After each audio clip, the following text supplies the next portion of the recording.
Hello, and welcome to Lotus Light Teachings, a place where we explore deep insights about life, relationships, and inner peace. Today, we're diving into a topic that might be difficult to accept but is crucial for your emotional well-being. Recognizing when someone secretly harbors hatred toward you. You may have sensed it. A certain coldness in their smile, an avoidance that doesn't add up, or subtle ways they belittle your achievements. Sometimes, these feelings hide behind polite words, social niceties, and seemingly innocent actions. But if you learn to see the signs, you can protect yourself from emotional harm and reclaim your peace of mind.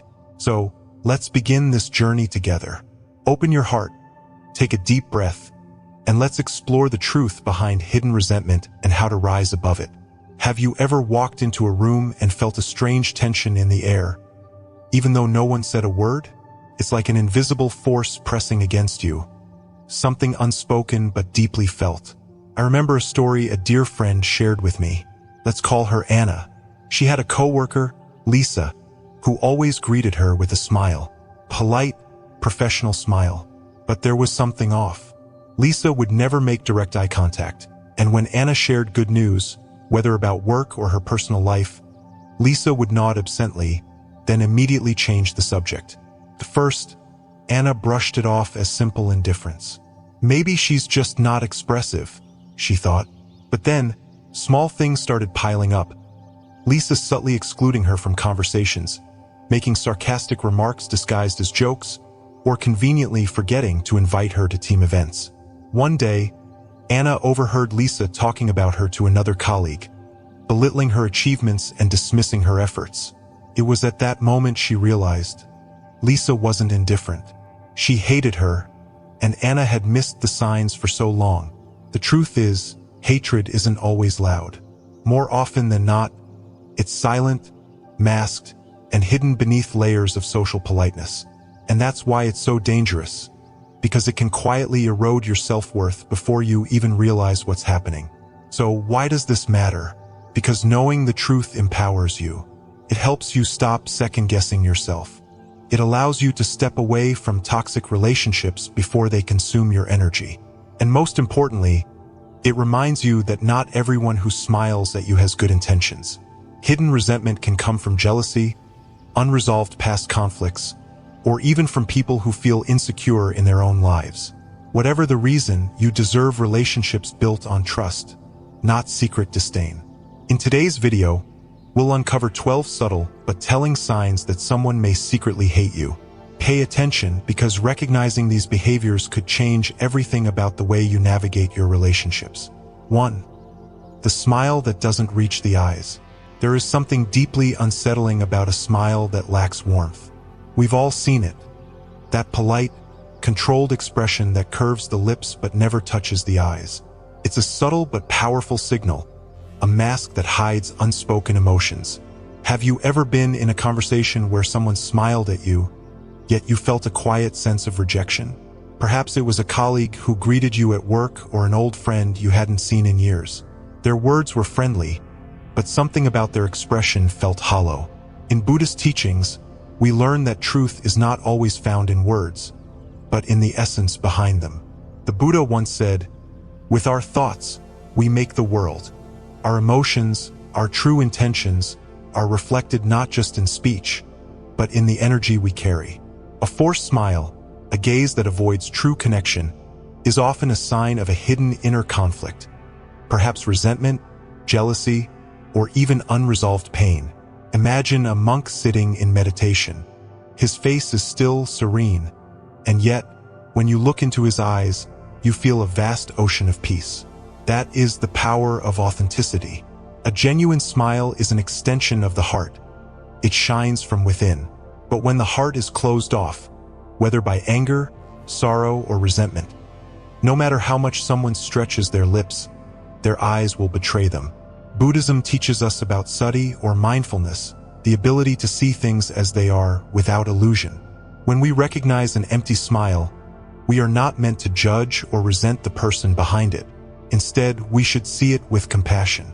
The person who smiles without warmth may be carrying burdens they cannot express. They may be trapped in their own suffering, If you ever find yourself the recipient of such a smile, pause and reflect. Rather than taking it personally, consider, what might this person be struggling with? How can I respond with kindness rather than suspicion? Sometimes, a simple act of patience, a genuine conversation, an unspoken understanding can open the door to healing for both people involved. 2. Consistent avoidance and excuse-making. There is a peculiar kind of loneliness that comes not from being alone, but from feeling that someone is slowly pulling away from you. Perhaps you've experienced this before. A friend who once laughed with you now always seems too busy.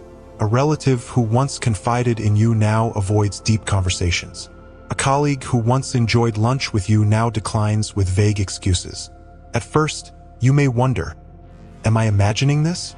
Have I done something wrong? But deep inside, a quiet voice tells you the truth. Something has changed. Buddhism teaches us about anicca, the principle of impermanence. Everything in life is in constant motion, relationships, emotions, even the cells in our body. Just as the river never holds the same water twice, people too change. Some drift closer while others move away. This is a painful reality, but it does not need to be a source of suffering.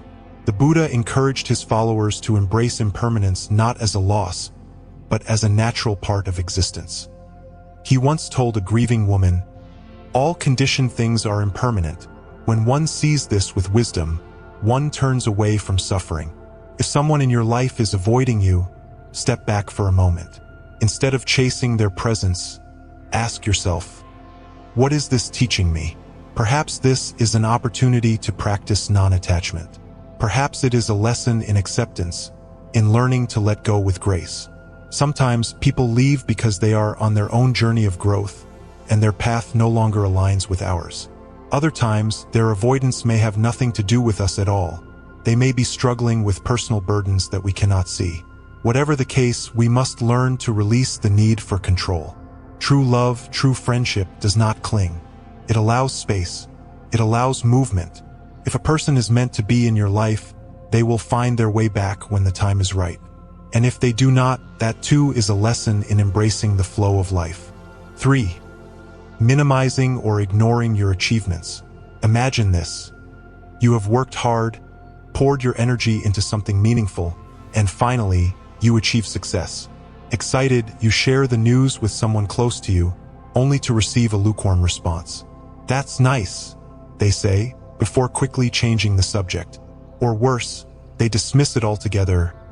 Well, anyone could have done that. That sting you feel in that moment is not just disappointment. It is the quiet pain of being unseen, unappreciated. Buddhism teaches us about the nature of tanha, craving. Some people crave validation so deeply that they struggle to celebrate the success of others. Your achievement, instead of inspiring them, may remind them of their own perceived failures.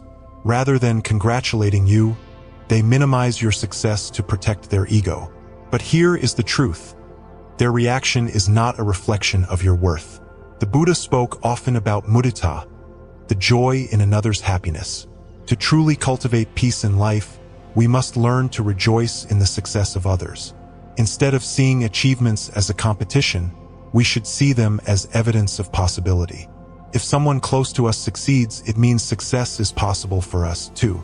If you ever feel hurt by someone's lack of acknowledgement, pause and remind yourself, I do not need external validation to know my worth. This is the heart of true self-confidence, not needing approval, but carrying an unshakable sense of purpose from within. And if you ever find yourself on the other side, if you feel jealousy rising when someone else succeeds, gently remind yourself, their light does not diminish my own. A candle loses nothing by lighting another candle. True joy is shared. True success is never lonely. For deliberate ignorance, perhaps one of the most painful experiences in life is feeling invisible. To speak and be met with silence. To reach out and be ignored. To exist in someone's presence and feel as though you are not there at all. The Buddha once said, hatred does not cease by hatred, but only by love. This is the eternal law. When someone deliberately ignores us, our first reaction may be anger or resentment. We may want to confront them, demand answers, or retaliate with the same coldness. But pause for a moment. What does this reaction serve? There is great wisdom in learning to differentiate between what we can control and what we cannot. If someone ignores us, it is a reflection of their state of mind, not ours. Perhaps they are acting out of insecurity, past wounds, or unresolved emotions. Perhaps they are using silence as a form of control, as a way to assert dominance or superiority. But here is the most important lesson. You are not obligated to internalize their rejection. Just as the sky does not change when a single bird flies through it, your worth does not change because someone chooses to ignore you. Instead of seeking validation from those who do not see you, turn inward. Meditate, reflect, surround yourself with those who uplift you. And most importantly, respond with kindness, not because they deserve it, but because you deserve peace. The Buddha taught that resentment is like grasping a hot coal with the intent of throwing it at someone else. You are the one who gets burned. Let go of the coal. Release the need for recognition from those unwilling to give it. Turn your energy toward people who appreciate you. Let go, not with bitterness, but with wisdom, because in the end, your light does not depend on anyone else's ability to see it. 5. Sarcastic compliments. There is a certain sting in words that pretend to be kind but carry the weight of something much heavier. A sarcastic compliment is like a gift wrapped in beautiful paper, only to reveal an empty box inside. On the surface, it appears harmless, perhaps even playful, but deep down, it plants seeds of doubt, insecurity, and quiet resentment. Have you ever had someone praise you in a way that made you question whether it was a genuine compliment or a disguised insult? Perhaps you received a remark like, "Oh wow, you finally did something right for once," or "You're so lucky. Things just seem to work out for you, don't they?" These words might have been accompanied by a laugh or a knowing look, making it difficult to respond without seeming overly sensitive. Buddhism teaches us to be mindful of our speech, for words carry power. The Buddha once said, "Whatever words we utter should be chosen with care, for people will hear them and be influenced by them for good or ill." When someone uses sarcasm as a weapon, hidden behind a thin veil of humor, they are engaging in a subtle form of harm. But what makes sarcasm so potent? It is because it creates confusion. Unlike direct criticism, which is clear and confrontational, sarcasm is ambiguous. It forces the recipient to question whether they are being uplifted or subtly put down. This doubt can be corrosive over time, leading to an erosion of self-esteem and trust. When faced with sarcasm, the best response is not retaliation, but wisdom. Instead of absorbing the negativity, take a step back. Ask yourself, why does this person feel the need to speak this way? What are they trying to convey beneath their words? Often, sarcasm is rooted in insecurity. Those who use it may be masking their own inadequacies by belittling others in a way that allows them to avoid direct confrontation. In the face of such behavior, a person grounded in mindfulness and compassion does not react with anger, but with understanding. Instead of allowing sarcasm to take root in your heart, recognize it for what it is, a reflection of the speaker's inner struggles, not your worth. Responding with calmness or even humor can neutralize its power. And if sarcasm becomes a pattern in a relationship, it may be a sign that distance is necessary to protect your peace. The way we speak to others reflects the state of our mind. If we wish to cultivate kindness in the world, we must first cultivate it in our speech. Let us choose words that uplift rather than confuse, words that heal rather than wound. 6. Baseless criticism. There is a difference between guidance that nurtures and criticism that diminishes. Imagine a gardener tending to a small tree. If he notices that a branch is growing in the wrong direction, he gently redirects it, giving it space to flourish. But if he constantly cuts away at the leaves, stunting its growth without reason, the tree will never reach its full potential. Constructive criticism is like the careful guidance of a gardener. It helps us see our blind spots, refine our skills, and grow into better versions of ourselves. But baseless criticism, the kind that offers no solution, no kindness, no intent to help, is like hacking away at a tree out of frustration. Have you ever been subjected to constant, unprovoked criticism? The kind where no matter what you do, it is never enough. Perhaps it came from a boss, a family member, or even a close friend. At first, you tried to listen, to improve, to be better. But over time, you realized that the criticism was not about helping you, it was about keeping you small. Buddhism teaches us that the mind is like a field, and words are the seeds we plant. When someone fills our lives with baseless criticism, they are attempting to plant seeds of doubt and self-loathing. But just as a farmer chooses what to cultivate, we too have the power to decide which words take root in our hearts. The Buddha encouraged his followers to practice right speech, one of the elements of the Eightfold Path. Right speech is not just about avoiding lies or hurtful words. It is about speaking in a way that brings clarity, kindness, and wisdom. Those who constantly criticize without cause are often speaking from their own suffering. They project their inner turmoil onto others, seeking control where they feel powerless. What, then, is the best way to handle baseless criticism? The answer lies in equanimity, the ability to remain balanced, neither swayed by praise nor destroyed by blame. Just as a mountain remains unmoved by the passing wind, we must learn to stand firm in the face of unwarranted negativity. When someone's words come from a place of hurt rather than truth, we can choose not to absorb them. Criticism, when given with wisdom, is a gift. But when it serves only to tear us down, it is not ours to carry. Let us walk forward with discernment, accepting only that which nurtures our growth. 7. Unfavorable comparisons. There is a silent kind of pain that comes from being measured against others. From childhood, many of us have heard comparisons. Why can't you be more like your sibling? Your friend did it better. They succeeded. Why haven't you? Even as adults, the pattern continues. We are compared to colleagues, to neighbors, to strangers on the internet who seem to have it all together. But here is the truth. No two people walk the same path. The Buddha taught about the nature of dukkha, suffering. One of the greatest sources of suffering comes from craving what we do not have and resenting what others possess. When someone constantly compares us to others, they are feeding this suffering, both in themselves and in us. But ask yourself, who determines your worth? A bird does not envy the fish, nor does the sun compete with the moon. Each being has its own place, its own journey.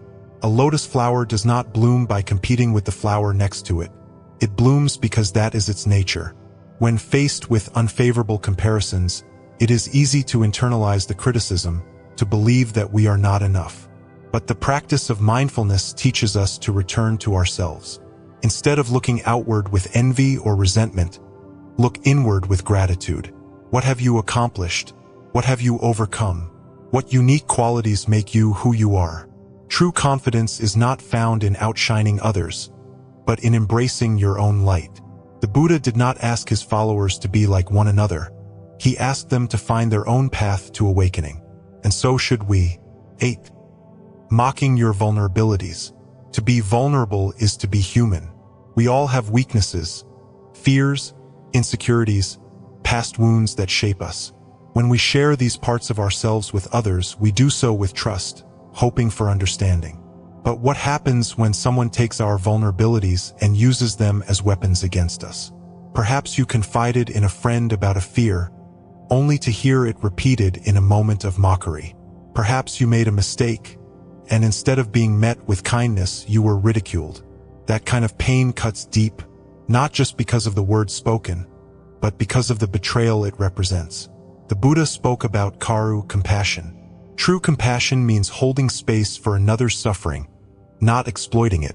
Those who mock your weaknesses are not acting from a place of strength, but from a place of fear. Often, they too are afraid of being seen, of being vulnerable. In their own pain, they try to hide behind the illusion of superiority. But here is a powerful truth. Your vulnerabilities do not make you weak. They make you real.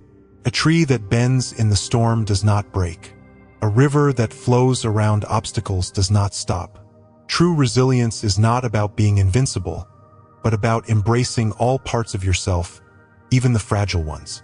When someone mocks you, remind yourself, their words do not define me. My worth is not determined by their perception.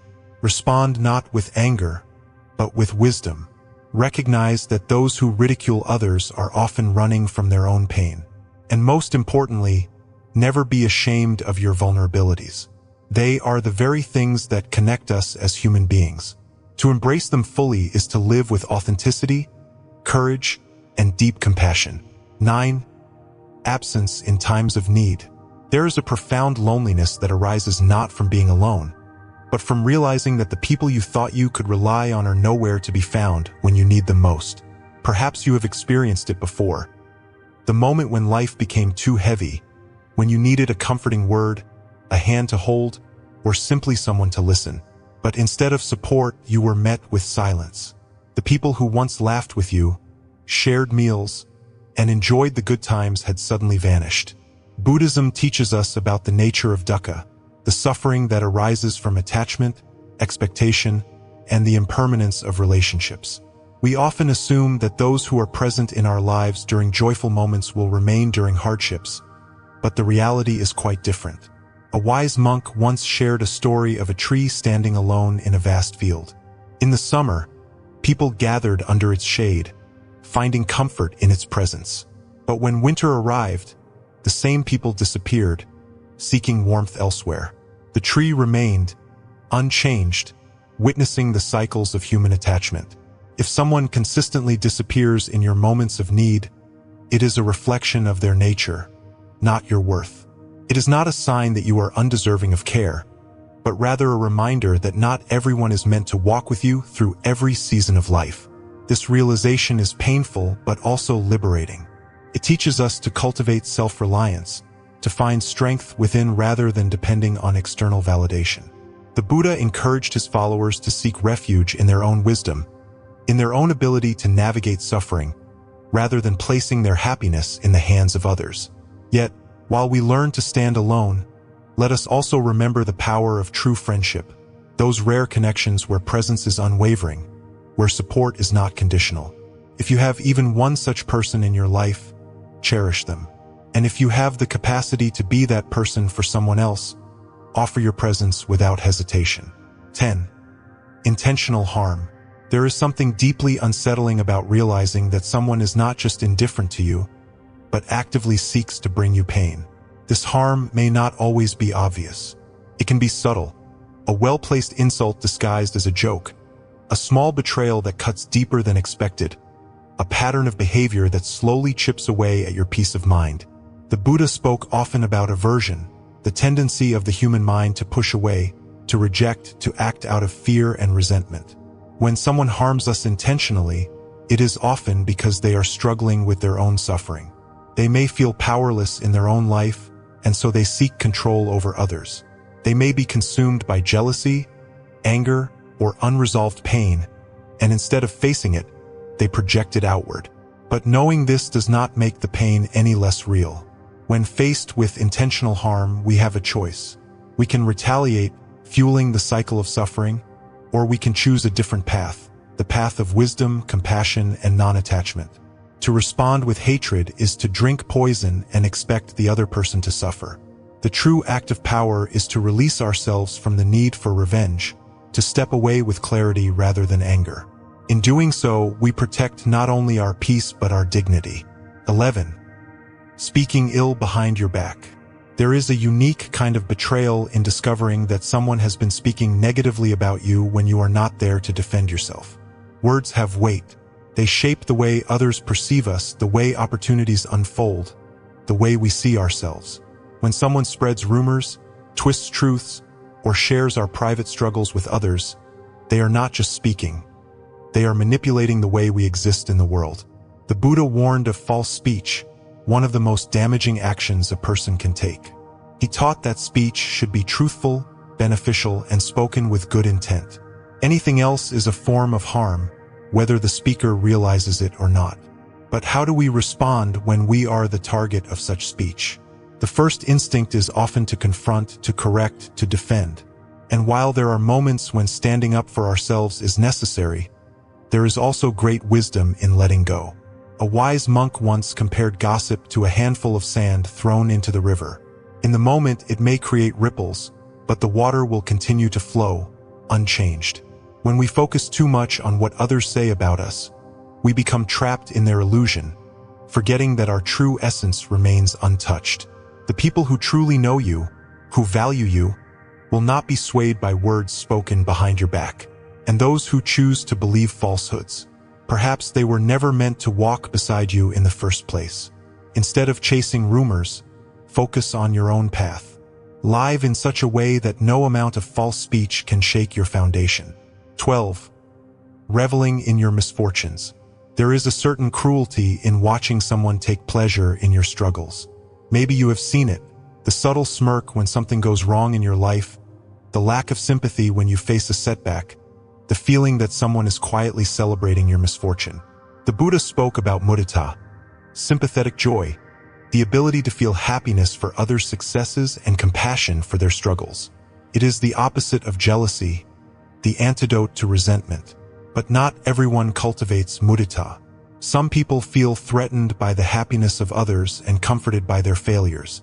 This is not because they are inherently bad, but because they are trapped in their own suffering. A person who rejoices in another's pain has not yet freed themselves from tanha, craving, attachment, the belief that their happiness is dependent on the downfall of others. And so, when you recognize this in someone, know that it is not a reflection of your failure, but of their inner turmoil. Do not let their reaction shake your spirit. Do not let their joy in your hardship dim your light. Instead, rise. Continue walking forward, knowing that your path is not dictated by their perception. If you ever find yourself feeling jealous of another's success or comforted by their struggles, take a step back. Ask yourself, what is this emotion teaching me? Where is this coming from? True happiness is not built on the suffering of others. It is found in a mind that is free from comparison, free from resentment, free from the illusion that our worth is measured against someone else's fate. Personal insights and stories. There is wisdom in seeing these patterns, in recognizing when someone is absent in our time of need, when harm is inflicted, when words are spoken behind our back, or when our pain becomes another's entertainment. But beyond recognition, there is something even more important: response. The Buddha did not teach us to live in fear of these behaviors, nor to retaliate with the same negativity. Instead, he taught us to cultivate metta, loving kindness, a compassion that extends not only to those who treat us well but also to those who harm us. This does not mean we must keep toxic people in our lives. On the contrary, part of compassion is setting boundaries, knowing when to walk away, and protecting our own well-being. But it does mean we release resentment, that we do not let the actions of others define our peace. There will always be those who abandon us, who harm us, who speak against us, who wish us ill. That is the nature of the world. But there will also be kindness. There will be those who stand beside us, who support us in silence, who celebrate our victories, who grieve our losses as if they were their own. Focus on them. Nurture those connections. And above all, nurture yourself.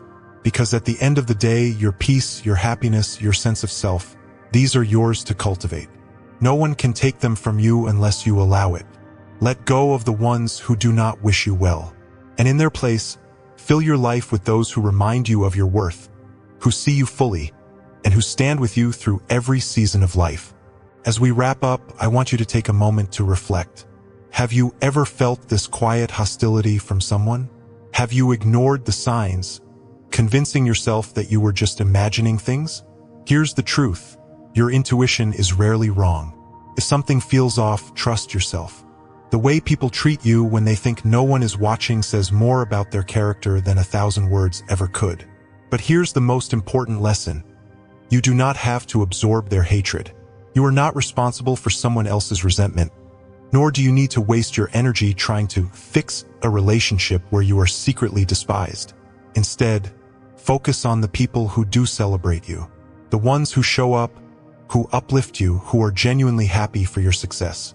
Let go of resentment, but don't ignore reality. Protect your peace. Surround yourself with those who nourish your soul, not those who drain it. And before you go, I want to hear from you. Have you ever experienced hidden resentment from someone? How did you handle it? Share your thoughts in the comments below. Let's support each other and learn from our experiences. And if this message resonated with you, Don't forget to like, share, and subscribe to Lotus Light Teachings, because wisdom grows when it's shared. Until next time, stay strong, stay mindful, and most of all, stay true to yourself. Your happiness is worth protecting. Take care, and I'll see you in the next video.